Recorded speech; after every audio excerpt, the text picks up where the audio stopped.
good morning from usually sunny Los Angeles.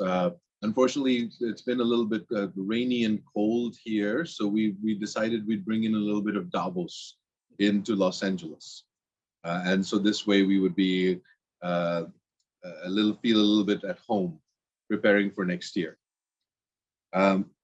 Today, we were originally scheduled at this point to have Sonam Wangchuk from Ladakh. Unfortunately, Mr. Wangchuk was unable to join us. So Mr. Sonu Sood, who had a later panel, has decided to step up and fill this gap. And we are waiting for him to join at this time. So give us a couple of seconds. Sometimes in the live sphere, this is what happens.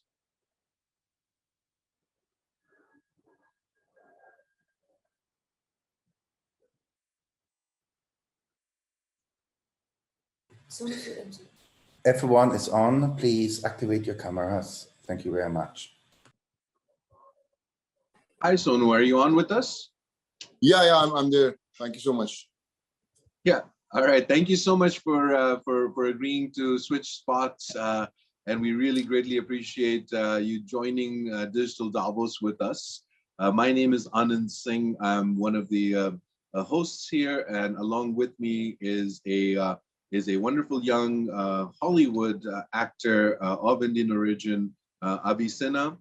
So Avi and I will be asking you some interesting questions, but first we'd like to get a little bit from you about COVID and preparedness, and what was your experience with the last pandemic approach when India shut down, and what an interesting story. If you could give us a little bit about that, we would greatly appreciate that.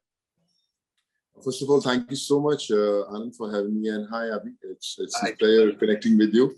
Thank you so much for everything. And yes, I would say pandemic was kind of a learning experience for me, which taught me that how sometimes you don't have to give up, but you have to put all your guns together and go out in the field to help people. So my family was always into it, from Punjab or Mumbai or Nagpur, where I did my engineering from. But when I actually entered the field, I realized that, I never knew how to send people back home on the buses, trains, flights, getting people from abroad, saving, all these medical students from different parts of the countries. But everything started happening organically. I was calling people whom I never met ever in my life, but they came forward and helped me.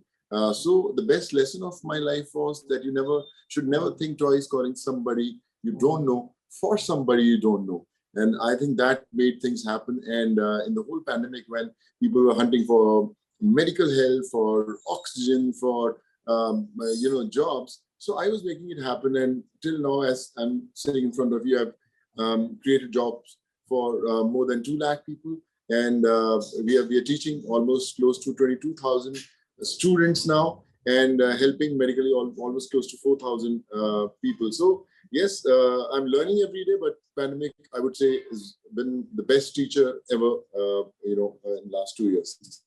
Just to put it in perspective for those viewers who are not familiar, Sonu was an absolute catalyst. When the pandemic hit and there was a shutdown in India, a large number of migrant workers started to leave the cities, and because of the fact that all infrastructure was shut down, started walking home. And some of them were walking hundreds of kilometers. Sonu stepped up and provided food, shelter, medicine, and has gone beyond that, and created a charity and just one of those lightning rods that made us realize that there are unseen victims of a pandemic that are not necessarily sick, but are displaced. And the human toll that it was taking outside of those that were affected by the pandemic, and for you to recognize and act on this was something quite commendable. To put it in perspective, it launched an entire movement in India. You became a cult hero, from being from a Bollywood villain to becoming a cult hero. How is that transition? I remember when I finished my engineering and I came to Mumbai to become an actor, the first film I was offered was of a negative role. So I said, no, man, I'm not here to play a villain in the movie. And but somehow, like the beggars and all the choosers. And I finally did that movie. That film became a big hit. And I was cast in many roles as a negative. And I became a very popular face in all the different languages in India. That when they said, only choice, get Sonu Sood to do it. And the film became big. And it gave a stronger stamp that, okay, yeah, Sonu can play the negative roles better than the positive ones. So I always tried to change the image. I played many positive roles. Movies were hit, got a lot of recognition. But I would say many people, brands, people who said, yeah, you do negative roles better than the positive ones. But after the pandemic, whatever happened, I was in the process of 2 shoots that were happening before the pandemic, and then the pandemic hit. And after the whole change over of the image, when I returned back on the sets, so the director had to write few roles, few scenes. He said, man, if I make you do this negative roles, people are going to kill me. So we have rewritten few scenes, and all those scenes were rewritten and reshot.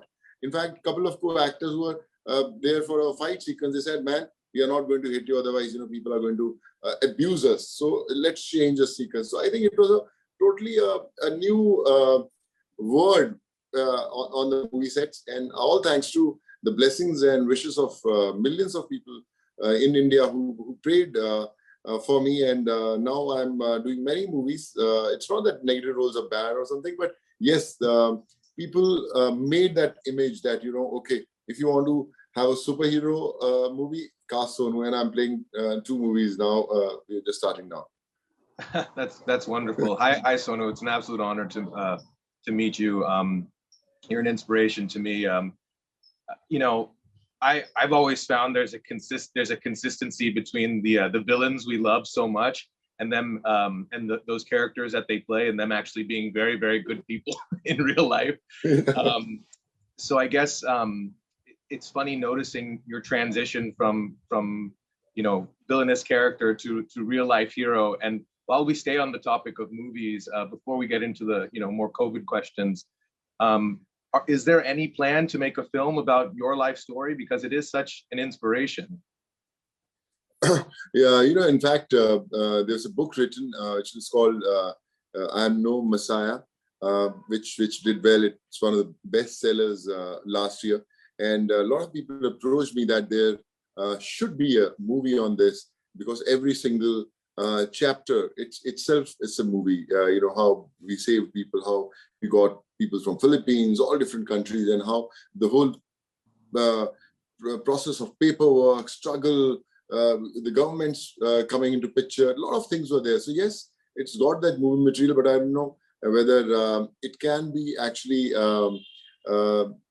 made on a satellite. But I'm sure somewhere some director, some writer must be having those ideas, and I hope that whenever it happens, it should not only convey what I did, but it should also convey what people went through, the sufferings that everyone experienced, the pain that everyone went through, the struggle that they're still going through. I think that part is very important to be portrayed, so that people should come forward and help. I always tell all my friends or on my social media, it's not that we have too many people who are suffering now because of COVID, but only thing is maybe we have little less number of people who are coming forward to help them, because everyone is busy in their own world. So I think, yes, I want a movie that should not just tell my story, but should inspire millions of people across the globe. Absolutely. Inspire people, hopefully, to take steps that you took and kind of do more. So coming to the learnings that we got, what I suppose the biggest learning that we see is the unpreparedness in that we have in general for pandemics, and how we sometimes forget some of the people that are going to be affected as collateral damage, if you will. What are your thoughts on preparing for the next pandemic? Of course, we are still in the pandemic, so this could very much repeat itself. How is India prepared, and how should the world prepare? Because you have set an example for the world While of course there was the migrant populations in India, there are migrant populations all around the world that are struggling. And as winter has set in, we see these pictures of people lying in open air in sub-freezing temperatures. What can we do better as governments, as societies, as human beings to take care of these people? I feel, what I experienced during pandemic is that even the best and the most influential people suffered because there was no oxygen, there was no hospital beds. Never ever one would have imagined that the whole medical infrastructure will collapse, that the who's and who's will be struggling to save their lives. And I've seen people losing their loved ones. And, we all have gone through that, when I used to feel helpless that, okay, we got one individual in the family, a hospital bed, but we couldn't save the mother or a father. So yes, I think the biggest lesson that we learned is that the most important thing is the healthcare system of any country. I know when you have a huge population in a country like India or other parts of the world, so the healthcare has always been neglected, I would say, to an extent, and people are not ready for that. But pandemic has taught me that, you should spend a good percentage of your budgets on the healthcare system of the country, which is a great learning experience, especially in India. And I hope the governments do that. And yes, it's not about the first wave, second wave, third wave. It's about what happens after the second wave. When the wave is over, people have lost their jobs. Economically, they have been badly hit. They can't get their kids to study. Their online classes are suffering. And imagine what a normal school-going boy or a girl would be feeling, that the dad or the mother, they're not able to get them an online class. So how helpless that would be. So I would say the biggest lesson that I've learned from the pandemic is that always be ready for those difficult times. Create the infrastructure that stays there forever. And there should be more and more people come forward together to help the needy ones. So I think that's the biggest lesson. Yeah, and now, of course, young people are very active today in doing things or wanting to do things. From your own experience, if a young person it doesn't matter if they're rich or they're poor, if they want to contribute, if they want to do something, that feeling of helplessness of not having a channel to do anything, of Yes. being isolated and not having the resources or the infrastructure.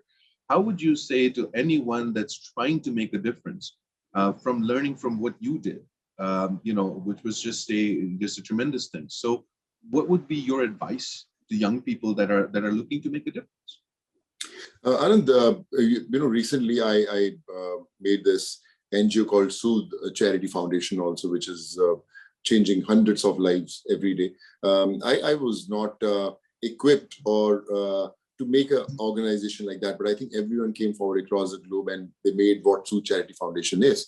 But the message that I would like to give everyone is, don't wait to become a successful individual. People say, okay, I'm going to help people. I'm going to give back to the society. When I earn a lot of money, I become successful, then I'll give back to the society. But you can also give back to the society by acting just a normal channel. The poorest of the poor, I have seen, they have saved hundreds of lives because they connected with us. People from interiors of the villages of UP, Bihar, Jharkhand. They called us, can you save our neighbor? We had sent volunteers there. We saved their lives. We got their surgeries done. We got them admitted in the schools. We got the mobile from their online education. So they have become heroes. They are from a very, very poor background, but they are the heroes of that particular community or villages. So I think that the best thing is to connect people, the kind of network that you should create, that anyone sitting in any part of the world wants to do something good, they can do it. So I think that's what matters. Doesn't really matter which organization you support. But I think always give it, like in Sood Foundation, we help that anyone who donates anything. So we make sure that they see how, they have saved the individual. The surgery happened in Hyderabad, Delhi, Bombay, anywhere. They saved his life. So we have made that personal rapport between a needy and a giver. So I think that's what gives you a high, that you feel that, sitting in the US, you feel, okay, I saved a life of a 2-year infant. So yeah, you feel happy about it. So I think that's what the networking you have to create, where you can inspire more and more people to come forward and save lives. That's terrific. Hope is a very powerful message, right? Yeah. Young people have an abundance of hope before they become cynics at some point. We all go through that in life. When you are in that stage of life, for young people, especially India as being such a young country, what is your message to them about not just your charity, but the charities in general? India has such a large need for resources sometimes in certain areas. How can people around the world help?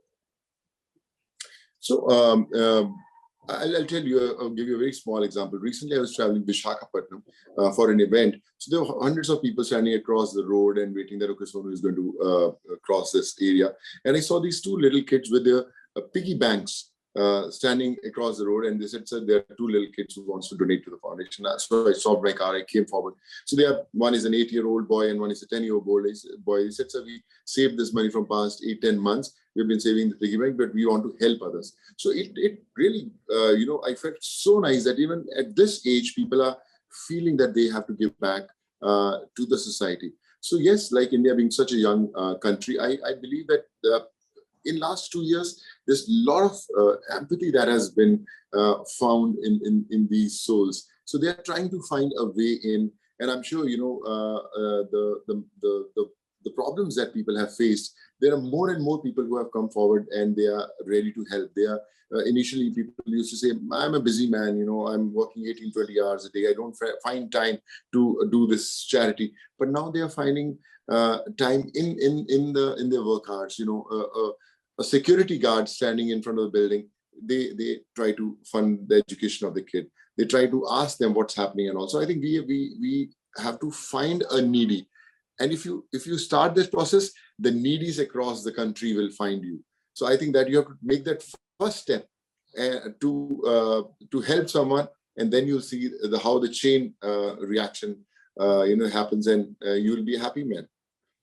Yeah. So looking at your charity, and looking at some of the other crises that we face, poverty being one of them, of course, a top factor around the world, but also climate change and climate disasters, the extreme temperatures, extreme storms, displacement, again, for millions of people around the world because of flooding, we've seen historic flooding in Europe, in countries where we'd never have thought that there would be these issues. In the US, we've seen flooding and fires, tornadoes. We are seeing unprecedented climate events happening, which again, has this toll on the have-nots, if you would, in our societies. I know you're focusing a lot on that. Can you talk a little bit about that? Yeah, of course, even India has experienced, floodings, which were the first times, happening in those regions, and you have seen the entire village has been wiped out. So this is a message from the nature that please don't ignore me. Be on your toes, just do your bit. I know as a human being, you're a very powerful individual, but remember there's someone more powerful than you. So try to respect that. You have to take care of, people throwing plastics in the sea. We have seen what, problems we have faced because of that. So I think the awareness has to start from your own within. You have to keep on spreading messages. There should be syllabus in the school. It's not just about history, geography, mathematics and all. It should be to how to prevent, all these things happening, how to preserve your nature, how to do your bit when the school gets over. So I think these things have to be a part of your life, of your syllabus, which has to be incorporated in your system, that once a kid grows, he won't let his father, exploit the nature. So I think that's what is needed now. That's the only thing that can save our world now. Okay. A lot of our audience traditionally is people that are at Davos. So these are thought leaders, world leaders. What is your message for them? first of all, I would like to thank them that, I was listening to their sessions. It's a great learning experience, but I want to tell all the leaders out there, you are the true heroes. You are the ones who have the vision to teach all of us and the entire world. But yes, the most important thing is, I would say, for me, what I experienced in the last 2 years is something that didn't happen in last, I would say 22 years. I've been in Mumbai. I never learned what I learned in past 2 years. So the biggest learning is the word give, empathy, help, hope. And I think these should be the morals of every single individual.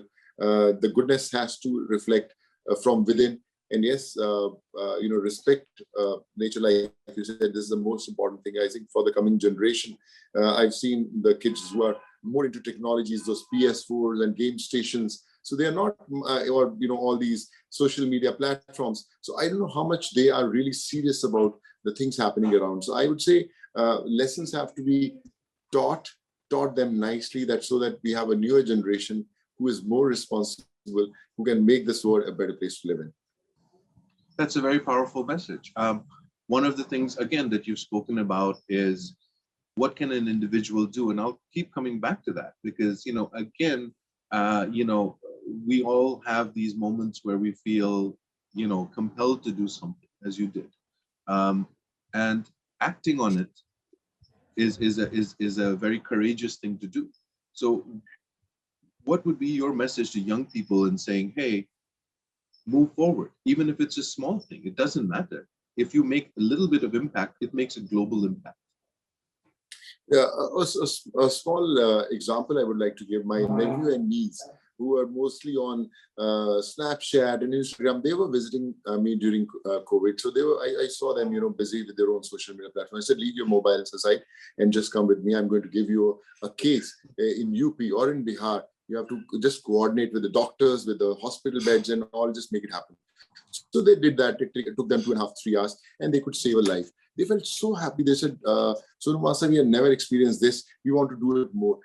They were here for 21 days during that time. And they must have saved close to almost 100 lives, sending books, sending mobile phones, saving lives, getting people beds, oxygen. So they are now the heroes in their college. They feel so happy now they are a part of the foundation. I keep them sending cases. They do their bit, and they do save so many lives. So I would like to say that it's very important to invent yourself. Everyone wants to do their bit. Everyone wants to help others, but somewhere we keep that aside. Okay, today is a busy day. I'll do it tomorrow. Make that a priority. I always say, don't consider there are 24 hours in a day. Say there are only 22 hours in a day. Rest 2 hours. Keep it aside for someone else, for some help that you can do for the society. So I would say 22 hours a day, 2 hours for someone. That's wonderful. Parting thoughts from you on what we should be looking at as we move forward into 2022, and what are your expectations for 2023 and to 2050? What do you want to see a change in the world? What do you want to see a change in people? What do you want to see a change in leadership? What are your thoughts? I would say the leadership has to be more responsible. They have to be more red. The awareness has to be there. When the pandemic happened, especially in India, if you say, everything was in a big chaos. Then the lockdowns happened. They didn't have people to travel. There's no means to do it. But yes, there was a way to save them. When I came on the roads, I never knew how to get a permission for a bus or a train or a flight to send them back to their homes. But when I was in, it happened. So the biggest learning was that there's no fixed formula to make things happen. You have to make your own formulas. You have to just get into the system. You can fail again and again, but don't stop trying. And one day at that particular moment, things will happen and you will realize that you were the chosen one who can bring that change. So believe in yourself and listen to your inner soul, because your inner soul will tell that you are the one who will bring that change. And I'm sure that everyone, every individual in this world is the one. You just have to invent yourself. Sometimes it seems like a lot of the efforts tend to become a little fragmented. There are so many good people doing so many good things.